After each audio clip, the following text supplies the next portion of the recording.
Hello, मैं Amritesh Kumar Keshav classes में आपका स्वागत करता हूं। आज हम लोग बात करेंगे इकोनॉमिक्स क्लास 10 लेसन 5, जिसका नाम है रोजगार एवं सेवा, एम्प्लॉयमेंट एंड सर्विस।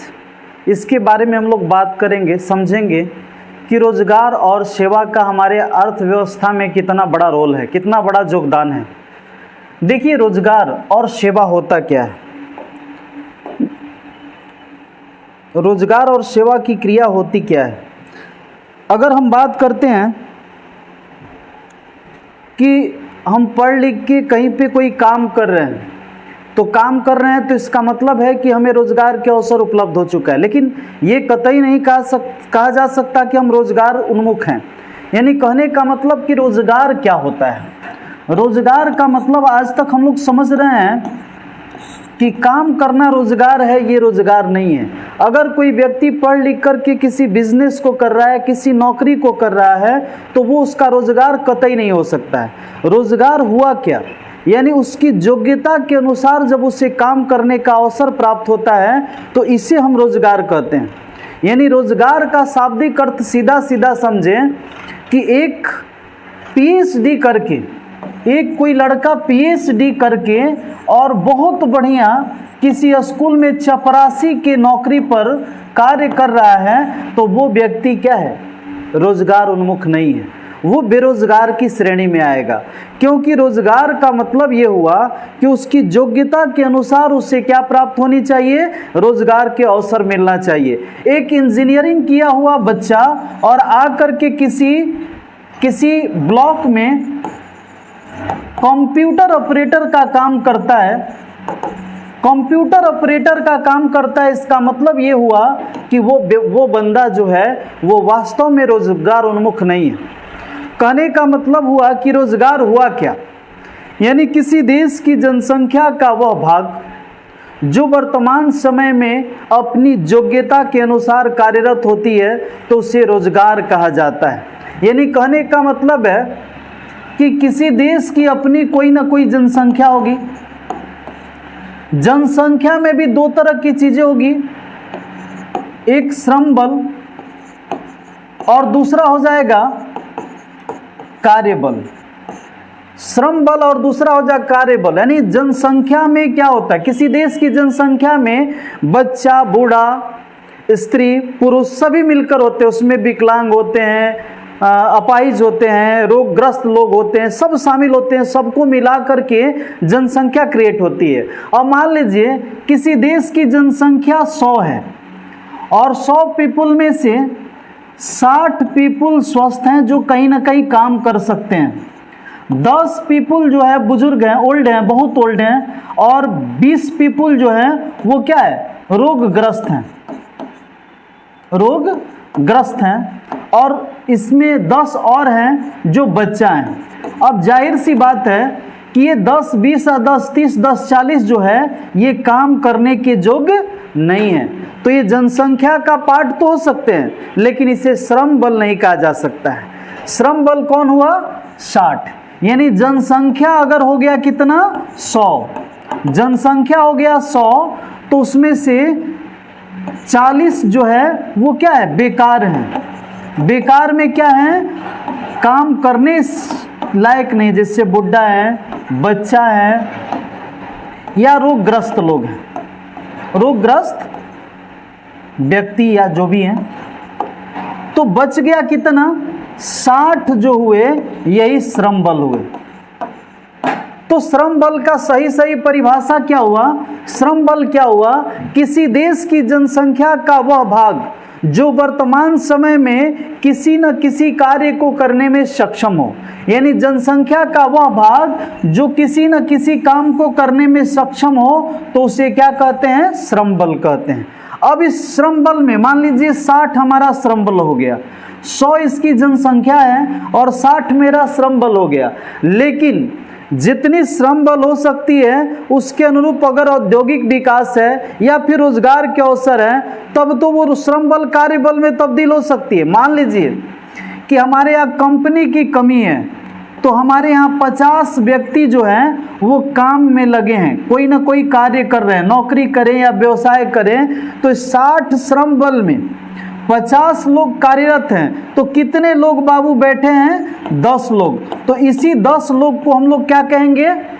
बेरोजगार कहेंगे। इसी 10 लोग को हम लोग क्या कहते हैं? बेरोजगार कहते हैं। यानी कहने का मतलब हुआ कि जनसंख्या क्या हुआ, किसी देश के भौगोलिक परिसीमा के अंदर जितने व्यक्ति रहते हैं वो उस देश की जनसंख्या हो जाती है। इसमें बुढ़ा, बुजुर्ग, बच्चा, स्त्री, पुरुष सभी शामिल होते हैं। लेकिन उसमें आ जाता है श्रम बल, जनसंख्या का वह भाग जो वर्तमान समय में किसी न किसी कार्य को करने में सक्षम होता है, तो उसे हम क्या कहते हैं? श्रम बल कहते हैं।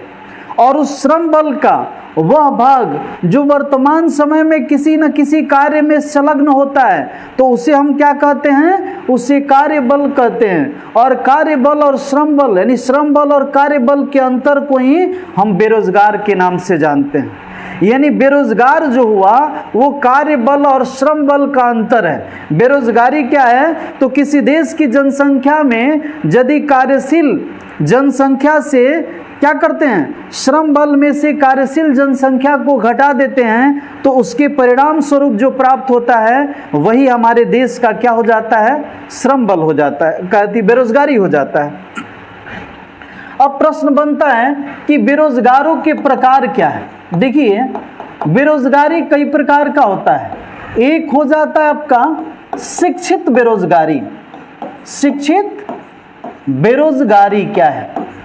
शिक्षित बेरोजगारी का मतलब हुआ कि यदि किसी देश में सबसे ज़्यादा पढ़े लिखे लोग हैं, इंजीनियर हैं, डॉक्टर हैं, पीएचडी, एमएससी करके लोग अगर चपरासी की नौकरी करने के लिए तैयार हैं, ग्रुप डी में ज्वाइन करते हैं, वहाँ पे नौकरी करने के लिए मजबूर हैं, तो ये रोजगार उन्मुक्त तो हो सकते हैं, लेकिन ऐसे रोजगार को हम लोग शिक्षित बेरोजगार कहेंगे। क्यों? क्योंकि इनकी योग्यता के अनुसार इन्हें किसी प्रकार का कोई नौकरी नहीं मिला, तो इनको हम शिक्षित बेरोजगार के नाम से जानेंगे। जैसे पीएचडी करके उसे प्रोफेसर के रैंक पर होना चाहिए, तो किसी चपरासी का नौकरी करता है। इंजीनियरिंग करने के बाद यदि वो आकर बिजनेस संभालता है, अगर डॉक्टरी करने के बाद कोई व्यक्ति डॉक्टर यानी हॉस्पिटल में न बैठ करके बहुत बड़ा किराना स्टोर संभाले हुए जिसमें 10-10 लाख रुपया की आमदनी हो रही है, वो कमा तो जरूर रहा है लेकिन वास्तव में वो रोजगार उन्मुख नहीं है, बल्कि ऐसे लोगों को हम लोग क्या कहेंगे? शिक्षित बेरोजगार के नाम से जानते हैं। अब आगे हो जाता है, एक होता है मौसमी बेरोजगारी। बात करते हैं मौसमी बेरोजगारी क्या होती है। जैसे हम लोग देखते हैं अक्सर कि ग्रामीण क्षेत्रों में अगर 4 महीना 3 महीना कृषि कार्य होता है, उस समय लोगों के पास फुर्सत नहीं होती है कि वो कहीं घूम फिर सके। उस समय आप उनसे बात कीजिएगा तो लोग कहते हैं चलिए बहुत काम है, अभी कहीं नहीं जा सकते हैं, क्या चलिए थोड़ा सा घूम आया जाए। नहीं, खेत पर जाना है, हल जोतवाना है, खेत जोतवाना है, या फिर बिया डलवाना है, रोपनी पहुंचाना है, रोपनी कराना है, ये सब कई प्रकार के काम हो जाते हैं। लेकिन यही व्यक्ति अगर गर्मी के दिनों में देखिए तो खेत खाली रहता है, तो ये आराम से घर पे पड़े रहते हैं, तो वहाँ पे आप कह सकते हैं कि ये क्या है? एक मौसम में खाली हैं, तो इसको मौसमी बेरोजगारी कहा जाएगा। मौसमी बेरोजगारी और दिखाई देता है, जैसे हमारे यहाँ लगन का सिस्टम होता है, लगन आता है तो लगन में हलवाई काम करने लगते हैं, जितने भी बैंड बाजे वाले लोग हैं वो सब सक्रिय हो जाते हैं, जितने भी डेकोरेशन वाले लोग होते हैं, जनरेटर वाले लोग होते हैं, वे सब कार्यरत हो जाते हैं, ब्राह्मण, नाव, ये सब के सब कार्यरत हो जाते हैं और उनको रोज रोजगार के अवसर होते हैं। लेकिन जो ही लगन खत्म होता है तो इनकी स्थिति दयनीय हो जाती है, अब इनके पास कमाने खाने के लिए कुछ बचता नहीं है, तो ऐसे लोग को हम क्या कहेंगे? मौसमी बेरोजगारी के रूप में जानेंगे। ऐसे लोग मौसमी बेरोजगार होते हैं जिनके पास एक निश्चित समय में रोजगार तो मिलता है, उसके बाद रोजगार नहीं मिलता है। अब आगे हो जाता है अदृश्य बेरोजगारी। अदृश्य बेरोजगारी क्या होता है? समझने वाली बात है कि अदृश्य बेरोजगारी है क्या। जैसे मान लीजिए हम अक्सर देखते हैं कि एक घर में एक व्यक्ति है और उसके घर में 10 बीघा खेत है। एक व्यक्ति 10 बीघा खेत और आसानी से खेती करा लेता है। लोग उससे पूछते हैं आप क्या करते हैं, तो बताता है कि हम कृषि कार्य करते हैं, खेती बाड़ी कर लेते हैं। ठीक है, अगर किसी घर में, दूसरे घर में 10 लोग हैं और उनके घर में भी 10 बीघा खेत है, उसमें 7 लोग ऐसे हैं जो गांव में रह के काम करते हैं और उन 7 से बारी बारी से पूछिए काम दाम कुछ होता है तो नहीं होता है, खेती बाड़ी होता है। तो बताइए, एक व्यक्ति और 10 बीघा, और यहाँ पे क्या देख रहे हैं 10 व्यक्ति और 10 बीघा। इसका मतलब है कि एक व्यक्ति की कैपेसिटी 10 बीघा है, तो एक व्यक्ति का काम है।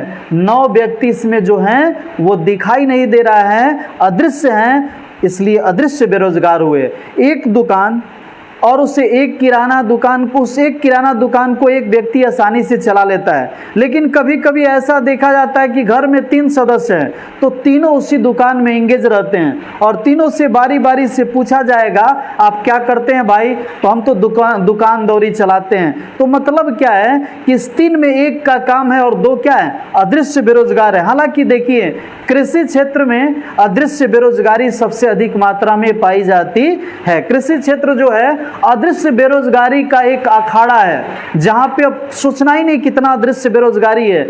इसलिए भारतीय जनसंख्या कृषि पर बोझ है और कृषि उस भार को सहने में असक्षम है। इस कारण से बेरोजगारी, भुखमरी की समस्या बढ़ती जा रही है और भारत दिन प्रतिदिन निर्धनता के कगार पर पहुंचता जा रहा है, जिसमें बिहार सबसे अग्रणी है, क्योंकि बिहार की अर्थव्यवस्था की रीढ़ ही क्या है, कृषि है। अब आगे हम बढ़ते हैं रोजगार के क्षेत्र। रोजगार के क्षेत्र, सेक्टर ऑफ एम्प्लॉयमेंट। एम्प्लॉयमेंट के कितने क्षेत्र हो सकते हैं? तो आप लोग पढ़े हैं कि एम्प्लॉयमेंट के 3 क्षेत्र होते हैं। एक होता है प्राथमिक क्षेत्र। प्राथमिक क्षेत्र समझते चले, प्राथमिक क्षेत्र क्या होता है? वह क्षेत्र जिसमें कृषि और कृषि से संबंधित क्रियाकलापों को किया जाता है, तो उसे हम प्राथमिक क्षेत्र के नाम से जानते हैं। प्राथमिक क्षेत्र में सबसे ज़्यादा पशुपालन, मत्स्य पालन और कृषि संबंधी कार्य होता है, तो इसको प्राथमिक क्षेत्र के अंतर्गत माना जाता है। ठीक है, दूसरा हो जाता है आपका द्वितीयक क्षेत्र। द्वितीयक क्षेत्र में क्या होता है? द्वितीयक क्षेत्र क्या होता है? द्वितीयक क्षेत्र एक ऐसी प्रक्रिया है जिसके तहत औद्योगिक क्षेत्रों में बढ़ावा दिया जाता है। जैसे लोग उद्योग धंधा का संचालन करते हैं, वहाँ रोजगार के अवसर उपलब्ध होता है, तो रोजगार का दूसरा क्षेत्र औद्योगिक क्षेत्र होता है। और भारत की अधिकांश जनसंख्या प्राथमिक क्षेत्र में लगी हुई है, लेकिन जीडीपी में योगदान औद्योगिक क्षेत्र का प्राथमिक क्षेत्र से अधिक हो जाता है। तीसरा हो जाता है तृतीयक क्षेत्र। तृतीयक क्षेत्र क्या होता है? बात समझते चलिए। प्राथमिक क्षेत्र में कृषि संबंधी कार्य होता था, इसलिए इसे कृषि क्षेत्र कहा गया। द्वितीयक क्षेत्र में आपको क्या होता है? औद्योगिक संबंधी कार्य हो रहा है, इसलिए इसको औद्योगिक क्षेत्र कहा गया। और तीसरा हो जाता है तृतीयक क्षेत्र। इसके अंतर्गत सेवा क्षेत्र को बढ़ावा दिया जाता है, और सेवा क्षेत्र में क्या क्या आता है? परिवहन, यातायात और संचार आ जाता है, यानी सारी क्रियाएं, स्वच्छता हो जाती है, शिक्षा हो जाता है, आवास हो जाता है, ये सब के सब सेवा क्षेत्र में हो जाते हैं। तो सेवा क्षेत्र का विस्तार काफ़ी अधिक है और भारत की अधिकांश जनसंख्या सेवा क्षेत्र में ही कार्यरत होती है। सेवा क्षेत्र का महत्व, इम्पोर्टेंस ऑफ सर्विस सेक्टर। सेवा क्षेत्र का महत्व क्या है? देखिए, सेवा क्षेत्र एक ऐसा क्षेत्र है जिसमें पूंजी की आवश्यकता कम पड़ती है। आपको कृषि क्षेत्र का विकास करना है तो उसके लिए उन्नत किस्म के बीज, उर्वरक, खाद और साथ ही साथ जमीन चाहिए, तब आप कृषि संबंधी कार्य करिएगा। उसके पूरक मत्स्य पालन कर रहे हैं, उसके लिए आपको बड़ा सा पोखरा चाहिए, पॉन्ड चाहिए, मछली के लिए बिया चाहिए, दवा चाहिए, उसके लिए दाना चाहिए। इसमें क्या होता है, मोटी रकम लगती है। जबकि आप मत्स्य पालन के अतिरिक्त पशुपालन करते हैं तो उसमें भी पूंजी की आवश्यकता होती है। लेकिन सेवा क्षेत्र एक ऐसा क्षेत्र है जिसमें गरीब से गरीब व्यक्ति भी आसानी से सेवा क्षेत्र को बढ़ावा दे सकता है। जैसे हम अपने ग्रामीण क्षेत्रों में देखते हैं, लोग क्या करते हैं, नाई का दुकान खोल लेते हैं, चप्पल का दुकान खोल लेते हैं, चप्पल जूता पॉलिश करने लगते हैं, कोई शिक्षण संस्थान खोल लेता है। तो इस सब में ज़्यादा पूंजी की आवश्यकता नहीं होती है। तो ये सब के सब जो होते हैं सेवा क्षेत्र के अंतर्गत आते हैं। इससे रोजगार की समस्या का समाधान होता है। सबसे ज़्यादा लोगों को रोजगार के अवसर इसी से उपलब्ध होता है। इसलिए हम कह सकते हैं कि किसी भी अर्थव्यवस्था में सेवा क्षेत्र का अभूतपूर्व योगदान होता है। सेवा क्षेत्र को नज़रअंदाज किया नहीं जा सकता है। अब अगला हो जाता है बाबू, रोजगार सृजन में सेवाओं की भूमिका। हम बताए अभी कि रोजगार सेवा क्षेत्र के अंतर्गत आता है परिवहन, यातायात, संचार, अन्य सेवाएं इसके अंतर्गत आ जाता है, जिससे रोजगार के अवसर उपलब्ध होते हैं। रोजगार के अवसर के कारण ही भारत विश्व के सेवा प्रदाता के रूप में जाना जाता है। India as service provider of world. ये क्या होता है, सेवा प्रदाता क्या होता है, आप समझते चलिए सेवा प्रदाता क्या है। और सेवा प्रदाता समझिएगा, इसको आउटसोर्सिंग के नाम से जाना जाता है। आउटसोर्सिंग क्या है, आजकल देखते हैं बड़ा से बड़ा शहर में क्या है स्थापित किया जाता है, बड़े बड़े कंपनियों का कॉल सेंटर होता है। ये कॉल सेंटर क्या करते हैं, वहाँ लोग काम करते हैं, वहाँ मोबाइल लैपटॉप सभी लगे होते हैं, सारी व्यवस्थाएं इंटरनेट युग का दुरुस्त होती है और वहाँ बैठ कर के लोग ऑर्डर लेते हैं। जैसे विदेश में क्या है, विदेश की अर्थव्यवस्था विकसित है तो वहाँ हर काम करने वाला का आय भी ज़्यादा है। ऐसे में अमेरिका, ब्रिटेन, फ्रांस आदि देश के जितने भी उद्योगपति हैं या कोई काम करने वाला है, वो भारत से अगर काम कराता है तो उसे सस्ता पड़ता है। तो भारत में वो क्या करता है, आउटसोर्सिंग के द्वारा भारत के कॉल सेंटरों में ऑर्डर करता है। जैसे मान लीजिए ऑर्डर के रूप में वो किया कि आपको भेज दिया कि आप गणितीय आंकड़ा दें, गणितीय प्रविष्टियाँ दे दें, या फिर नक्शा दे दें, या फिर चिकित्सीय परामर्श दे दें, या फिर कोई वकालत संबंधी परामर्श लेनी होती है तो इसके लिए डिज़ाइन आदि की ऑफर वहाँ से की जाती है। और यहाँ से ये कॉल सेंटर के लोग क्या करते हैं, उस ऑर्डर को लिखते हैं और ऐसे विभागों में भेजकर उस ऑर्डर की आपूर्ति की जाती है, बदले में वहाँ से पैसा मिलता है। तो इसी क्रिया को आउटसोर्सिंग कहा जाता है। यानी अपने देश के अंदर रह करके यदि कोई व्यक्ति किसी अन्य देशों में काम करता है, किसी अन्य देशों की गणितीय प्रविष्टि, चिकित्सीय परामर्श, वकालत संबंधी परामर्श, नक्शा आदि को, समष्टि आंकड़ा को इधर से उधर भेजने का काम करता है, तो इस क्रिया को आउटसोर्सिंग कहा जाता है। इस आउटसोर्सिंग की क्रिया को करने के लिए हम जिस केंद्र को इस्तेमाल में लाते हैं उसी केंद्र को हम लोग क्या कहते हैं, कॉल सेंटर के नाम से जानते हैं। चूंकि भारत की अधिकांश जनसंख्या इस क्षेत्र में कार्यरत है, जो हर देशों में डॉक्टर, इंजीनियर, उद्योगपति, इंजीनियर और फिर क्या होता है, कई चिकित्सीय परामर्श, गणितीय प्रविष्टि आदि को भेजता है, इसलिए भारत विश्व का सेवा प्रदाता के रूप में जाना जाता है। बहुत इंपॉर्टेंट क्वेश्चन है बाबू।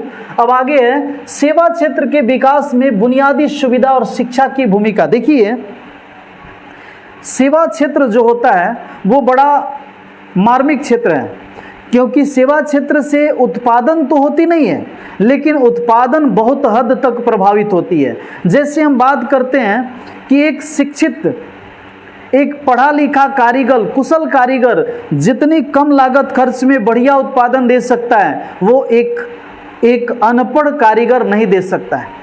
इसको समझने के लिए हम एग्जाम्पल के तौर पर लेते हैं कि मान लीजिए हम एक कारपेंटर हैं, और कारपेंटर मीन्स बढ़ई, और हमें कोई लकड़ी का तख्ता दे दिया गया और हमें इस चीज़ का ज्ञान नहीं है कि उसकी कारीगरी कैसे होगी, तो हम उसको छिलते छिलते बेलचा मारते मारते छिलते छिलते उसको क्या करते हैं, सब बर्बाद कर देते हैं। उस पर बसीला मारते मारते उसको पूरा छलटा में तब्दील कर देते हैं, एक दो पटरी निकल पाती है। लेकिन वही कुशल कारीगर होगा तो क्या करेगा, उसको फिर क्या करेगा, उसको आरा मशीन में ले जाकर के उसको क्या करेगा, छलटा छलटा निकाल निकाल के धीरे धीरे स्लाइस करा करके धीरे धीरे उससे क्या निकालेगा, पतरा पतरा उससे पटरा निकाल लेता है, पावा निकाल लेता है, पाटी निकाल देता है, और उसी मोटा बोटा से क्या करता है, पलंग बहुत बहुत से फर्नीचर का निर्माण कर देता है। मतलब कुशल कारीगर जो होता है उससे किसी वस्तु को बनाने में लागत खर्च कम पड़ता है, उत्पादन अधिक होता है, जिससे मुनाफा के अवसर अधिक हो जाते हैं। अब इस चीज़ को समझने के लिए इसमें शिक्षा की क्या भूमिका है, पहले हम समझेंगे कि सेवा क्षेत्र को बढ़ाने के लिए बुनियादी सुविधा और शिक्षा की भूमिका। तो पहला बुनियादी सुविधा है स्वास्थ्य और परिवार कल्याण कार्यक्रम। देखिए, हेल्थ एंड फैमिली वेलफेयर। आप अक्सर देखे हैं, a sound mind in a sound body, स्वस्थ मस्तिष्क स्वस्थ शरीर में ही रहता है। अगर कोई रोगग्रस्त है और रोगग्रस्त व्यक्ति से आप कहिएगा काम करने के लिए तो सही काम नहीं कर पाएगा। आप ही सोचिए कि अगर आप बीमार हो जाते हैं और उसके बाद कोई आपसे काम करने के लिए कहता है तो आप क्या कहते हैं, कहते हैं कि छोड़िए आज थोड़ा सा तबीयत ठीक नहीं लग रहा है, आज मैं काम नहीं कर पाऊंगा, छोड़िए कल काम कर दूंगा, थोड़ा सा ठीक हो जाने दीजिए, दवा हुआ खा लिया हूँ, अभी ठीक हो जाऊंगा तो फिर काम करूंगा। इसका मतलब ये हुआ कि हम स्वस्थ नहीं हैं तो हमारा काम करने की कैपेबिलिटी जो है वो घट जाएगी, दक्षता जो है घट जाएगी। तो इससे निजात पाना है तो हमें स्वास्थ्य पर ध्यान देना होगा। दूसरा, परिवार कल्याण कार्यक्रम। देखिए, परिवार नियोजन नहीं होगा तो एक व्यक्ति के 5, 7, 10 बच्चे हो जाएंगे, तो ऐसे में उसके पास बर्डन ज़्यादा हो जाएगा, भार ज़्यादा हो जाएगा। वो उन्हीं लोगों के भोजन कपड़ा आवास को जुटाने में रह जाएगा। ऐसे में उन्हें उचित शिक्षा नहीं दिला पाएगा और वो खुद उसका मानसिक संतुलन सही नहीं रहेगा, तो वो अच्छा वर्क नहीं कर पाएगा, अच्छा काम नहीं कर पाएगा। इसलिए वेलफेयर यानी परिवार कल्याण कार्यक्रम भी होना जरूरी है। तीसरा, हाउसिंग आवास। देखिए, दिन भर काम करने के बाद रात्रि के समय में आराम भी जरूरी है। अगर आराम नहीं है तो काम भी नहीं है। वर्क करने से पहले रेस्ट भी जरूरी होता है। अगर घर पे हैं और रात भर सो लेते हैं, सुबह जगते हैं तो मूड फ्रेश रहता है, आप काम करने में मन लगता है। देखते हैं देहात में लोग कहते हैं बारात नहीं जाना चाहिए, काहे भाई, तो बारात गईला दिन ब भूसा ढोल बराबर बा। क्यों? क्योंकि बारात में रात भर जगना पड़ता। वहाँ जाके तो कुदारी नहीं चला रहे हैं, वहाँ जाके वास्तव में भूसा नहीं ढो रहे हैं, लेकिन करते क्या हैं, वहाँ जाने के बाद उन्हें क्या करना पड़ता है, रात भर जगना पड़ता है, सही व्यवस्थाएं नहीं मिलते हैं सोने का और मानसिक संतुलन खराब हो जाता है, तो दिन भर अस्त व्यस्त हो जाते हैं, सही वर्क नहीं कर पाते हैं। अतः अच्छे वर्क के लिए, सही सेवा प्रदाता बनने के लिए आवास की समस्या का समाधान होना जरूरी है। लेकिन दुर्भाग्य है कि भारत जैसे बड़े देश में आवास की अभी भी समस्या है। बहुत लोग सड़कों पर गुजर बसर करने के लिए विवश हैं। ऐसे में उनसे सही वर्ग की अपेक्षा करना ही मूर्खता है। बहुत लोग का ऐसा घर है जो धूप से तो उनकी रक्षा कर देता है, लेकिन वर्षा आदि से रक्षा नहीं कर पाता है। वर्षा जो होता है सीधे सीधे उनके घरों में जाती है, रात रात भर जाग कर बितानी पड़ती है। तो ऐसे लोग विकास से वंचित रह जाते हैं और इनसे सही कार्य हो इसकी अपेक्षा करना भी हमारे लिए मूर्खता भरा होता है। इसलिए भारत सरकार इंदिरा आवास योजना चला रही थी, जिसे अब प्रधानमंत्री आवास योजना के नाम से जाना जाता है। अब आगे बढ़ते हैं। स्वच्छता। देखिए, स्वच्छता भी बहुत जरूरी है। भारत में स्वच्छता अभियान चल रही है, लेकिन लोग दुर्भाग्य हैं कि लोग क्या हैं, मानने के लिए तैयार हैं। स्वच्छता किसके लिए जरूरी है? देखिए, स्वच्छता से रोग नहीं होता है। भारत की अधिकांश कमाई का हिस्सा दवा कराने में चला जाता है। आप सोचकर हैरान हो जाइएगा, हमारे यहाँ अधिकांश जनसंख्या का वह भाग है जिसके घर में रोज टैबलेट ढोकर जाता है। किसी को खांसी है तो किसी को सर्दी है, तो किसी को सर दर्द है, तो किसी को पेट दर्द है। यानी सारी समस्या का मूल जड़ क्या है? स्वच्छता है। स्वच्छता नहीं है, गंदगी है, तो क्या होगा, सारी समस्या आ जाएगी, कई रोगों से ग्रस्त हो जाइएगा, जो कमाइएगा उसी में चला जाएगा, आप अच्छे कुशल श्रमिक के रूप में विकसित नहीं हो पाइएगा। इसलिए भारत सरकार आई तो सबसे पहले स्वच्छता अभियान चलाया। स्वच्छता अभियान के तहत ये कहा गया कि जहाँ सोच वहाँ शौचालय, लेकिन दुर्भाग्य है कि जहाँ शौचालय है वहीं सोच है, वहीं लोग सोचने लगते हैं। और सबसे बड़ा दुर्भाग्य है, देखिए हम कहते हैं कि सरकारें आती और विकास नहीं करती है। सरकार क्या करेगी? सरकार तो आज हम लोग को हगने मुतने का सिखा रही है। सोचने वाली बात है कि सरकार हम लोग को क्या करने के लिए बता रही है, हगने और मुतने, हगने और पेशाब करने की बात बता रही है कि हमें कहाँ हगना चाहिए, कहाँ मुतना चाहिए। फिर भी दुर्भाग्य है, देखिए हम जा रहे थे रास्ते में, सुबह सुबह देखते थे, पढ़ाने जाते थे, देखते थे लोग रोड के किनारे हैं। सुबह सुबह एक व्यक्ति से पूछे कि क्या स्थिति है, घर में लैट्रिन है तो क्या काहे नहीं आप यूज करते हैं शौचालय? कहे शौचालय में कहा जाना ये सब बंदिश का चीज़ है, हम लोग बाहर रहते हैं, यानी बाहर पुलिस मारेगा तब, तो पुलिस का दिन है, हमको मार देगा। पुलिस आएगा 5 बजे ना, हम 3 बजे जाके कर के निकल आएंगे, क्या कर लेगा हमको पुलिस? तो कहीं पुलिस कर लेगा नहीं। मान लीजिए किसी दिन में प्रेशर हो जाएगा तो मुंज जिंदाबाद है ना, मुंज में घुस जाएंगे और मुंज में घुस करके और फ्रेश होके आराम से निकल जाएंगे। यानी बोतल लेते पकड़ा गए तब बोतलों ओइजे रखल हुआ लुकवा के क्या कर लेगा प्रशासन? सोचिए, क्या ये प्रशासन आपको बंदिश में डाल रहा है? नहीं, प्रशासन ये सोच बदलने का प्रयास कर रहा है कि आप घर में रहिएगा, घर की गंदगियों, घर में लैट्रिन कीजिएगा, घर के अंदर आप शौच मुक्त होते हैं तो बाहर शौच नहीं कीजिएगा तो प्रदूषण नहीं होगा, गंदी हवा आपके घर तक नहीं पहुंचेगी। बताइए, जिस गांव में घर जो होता है गांव के बाहर होता है, और वो क्या होता है, वो लोग आते हैं गांव से घर के बाहर लैट्रिन करके और वापस जाने लगते हैं, तो क्या होता है वहाँ? सोचने वाली बात, उस पर मक्खी पड़ती है और वो मक्खी आकर के खाने पर पड़ती है और खाना को दूषित करती है। तो इन समस्याओं से निजात पाना है तो हम लोगों को सबसे पहला काम क्या करना होगा? स्वच्छता पर विशेष बल देना होगा, स्वच्छता को बढ़ाना होगा। अगला होता है जलापूर्ति, वाटर सप्लाई। जलापूर्ति का मतलब होता है वाटर सप्लाई।